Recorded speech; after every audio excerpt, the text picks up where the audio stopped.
Okay, let's just do this. I've had such a fear just to be able to do a simple video to be able to help you, that today is the day that I'm going to do my first video so that I can share some of my thoughts and hopefully help pass some of that information on to all of my wonderful friends. I love you guys so much, and I appreciate all of you. So I want to be able to give back some of the things that I've learned over my life. So I just got back from picking up my mail, and I live in Scottsdale, Arizona, and it's still 100 and some odd crazy degrees outside. And I was thinking an important thought. Is my current state something that will allow me to experience those things that are most important to me in the rest of my life? My current state. Well, some of you already know what a state is. I know a lot of you have taken Tony Robbins classes already. Some of you may not know what a state is. A state's pretty simple. It's the emotion that you're feeling. Do you feel sadness? Do you feel happy? Do you feel joy? Do you feel grateful? Do you feel surprise, anger, excitement? How do you feel? And how is that state either empowering you or disempowering you? Because it's really that state that is so powerful that will allow you to achieve and experience those things that are most important to you. Well, if you don't know what's most important to you, you better figure that out too. So that'll be for another talk. But today, let's talk about your current state. And I'm going to go through something that's so important to me. One of the most important needs that I have is for love and connection. And over my life, I've done that in an empowering way and in a disempowering way, meaning the state that I had was either empowering or disempowering. Let me give you some stories of my past, just so you get an idea of what I'm talking about. So in the past, when I was younger, I would feel very disconnected from the world. I would be the observer. I don't know if you've ever experienced that. So if I was on a soccer team, which I was the goaltender. And I could watch the game going on almost like I was not part of it. I was very disconnected. Or when I was playing baseball, I would be in the outfield so that again I could maybe a pop fly would come, but more when you're younger, more than often, you wouldn't have any plays. You're watching the game actually happen.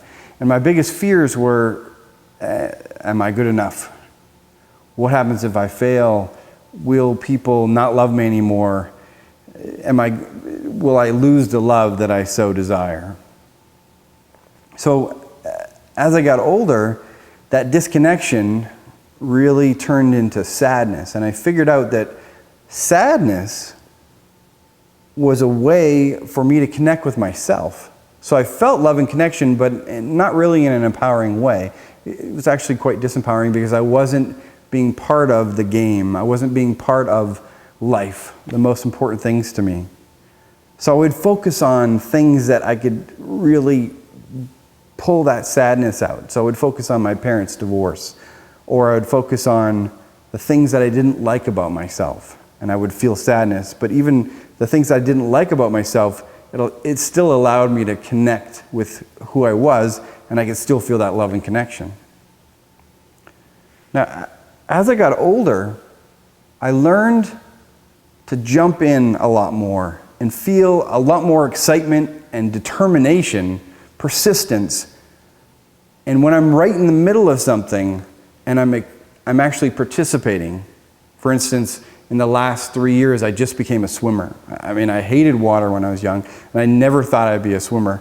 But I jumped in, literally, and I figured out that by participating 100%, which I learned at Tony Robbins, is that I start to feel that love and connection. So that my state of excitement and determination allowed me to feel that love and connection that I really so desired.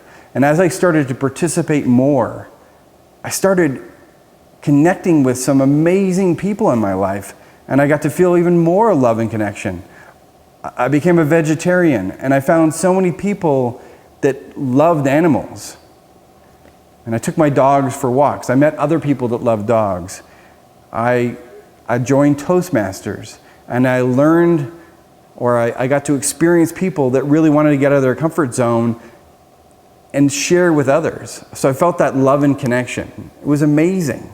So the question is, or I hope you realize that the state that you're feeling, you can actually control. And you can control it by what you choose to focus on.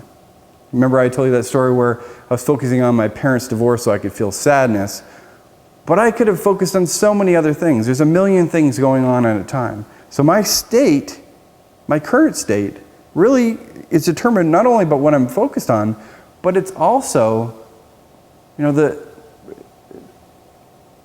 how my body is moving. So if you're sitting there a certain way or you feel depressed, your body really lunges over and you feel depression, you're not breathing very deeply. But as you feel excitement, etc., your whole body extends and your lungs fill up with air. So your state is controlled not only by what you focus on, but how your body moves. And very importantly, what you're putting in your body. That helps you feel certain states. So the question back to you is, what is your current state? Is it empowering you to get the experiences that you want in your life? And if it's not, what are you going to do to learn how to change your state? Or even get to the point to believe that you can change your state? What are you going to do? What will you do to experience all the things that you want in your life, to experience your dreams, because no one has the right to take those things away from you. They are your dreams. You deserve them. What are you going to do today? Step up. I love all of my friends. Thank you so much.